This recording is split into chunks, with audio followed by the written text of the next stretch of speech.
Hi friends అందరికీ ఈ April చూడగానే మీకు అర్థమైపోవచ్చు ఎందుకంటే ఈరోజు మా ఊళ్ళో బోనాల పండుగ అనమాట. సో ఆషాఢ మాసంలో స్టార్ట్ అయ్యి బోనాలు ఫస్ట్ గోల్కొండలో స్టార్ట్ అయిపోతాయి బోనాలు. సో అక్కడ నుంచి సిటీలో మొత్తం అయిపోయాక విలేజ్లలోకి వస్తాయి. సో ఈరోజు 29 రోజు మా ఊళ్ళో బోనాల పండుగ అనేది స్టార్ట్ అయిపోతుంది. సో ఈవినింగ్ అనేది బోనాలు చేస్తారనమాట. ఇంకా రెడీ చేస్తుంది మా అమ్మ గిట్ట. సో అది గిట్ట చూపిస్తాను. ఊళ్ళల్లో ఫస్ట్ మనం గుమ్మాలు ఉంటాయి కదా, గుమ్మాలకి అన్నిటికీ కడతారు కదా మామిడి ఆకులు గిట్ట. సో ఆ మామిడి ఆకులు అనమాట ఇక్కడ కనిపిస్తున్నాయి. ఇక్కడ దగ్గర తీస్తారు, ఇక్కడ కనిపిస్తున్నాయి కదా. ఇటు చూపి, ఎక్కడ చూపిస్తున్నావు? చూపిస్తున్నా. సో ఇవి అనమాట. ఇవి అనేది ప్రతి పండుగ కడతారు, కానీ ప్రత్యేకం ఏంటంటే మా యాప్రిల్లు ఉన్నాయి కదా, ఈ యాప్రిల్లు అనేది మా మొదటి గుమ్మానికి కడతారు. సో ఇక్కడ గిట్ట పెడతారు. సో ఆ పని అంతా మా అమ్మ చేస్తుంది. సో ఇప్పుడు మా ఇంట్లో ఫస్ట్ అయితే బోనం చేసేదానికన్నా ముందు మన ఇంట్లో ఉన్న దేవుని పూజిస్తారు. సో అందరికీ అర్థమవుతుండొచ్చు పూజిస్తారంటే. బొట్లన్నీ క్లీన్ చేసేసి బొట్లన్నీ పెట్టి మంచిగా అనిపిస్తుంది కదా. దేవుడు ఇలా నీట్గా మొత్తం క్లీన్ చేసి మంచిగా బొట్లతోటి కుంకుమ పసుపుతోటి అలంకరిస్తారనమాట.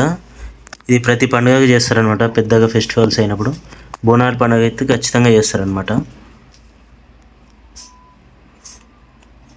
సో ఇలా కొబ్బరికాయ, గుమ్మడికాయ, మామిడి తోరణాలు. సో మా ఇంట్లో ఉన్న ఎల్లమ్మ తల్లి, మల్లన్న స్వామి, అందరూ దండం పెట్టుకోండి. చాలా మహిమలు గల మల్లన్న స్వామి, ఎల్లమ్మ తల్లి. కొంచెం జలుబు అయింది, వాయిస్ క్లారిటీగా రాకపోవచ్చు, కొంచెం అడ్జస్ట్ చేసుకొని చూస్తారని కోరుకుంటున్నా. సో మనం డైరెక్ట్ బోనాలు రెడీ అయినాక బోనాలు ఊళ్ళో తిరుగుతాయి కదా, ఎక్కడెక్కడ దేవుళ్ళకు వెళ్తారనేది నేను చూపిస్తాను. అప్పటిదాకా ఈ చిన్న గ్యాప్లో అయితే మన బోనాలు అయితే రెడీ అయిపోయింది అనమాట. ఇంట్లో ఉన్న బోనం. సో 2 బోనాలు, సో దీంతో పాటు 3 అనమాట. సో బోనాలు ఎలా ఉన్నాయో కమెంట్ చేయండి. మా సైడ్ సింపుల్గానే చేస్తారు బోనం గిట.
దేవా దాని వశం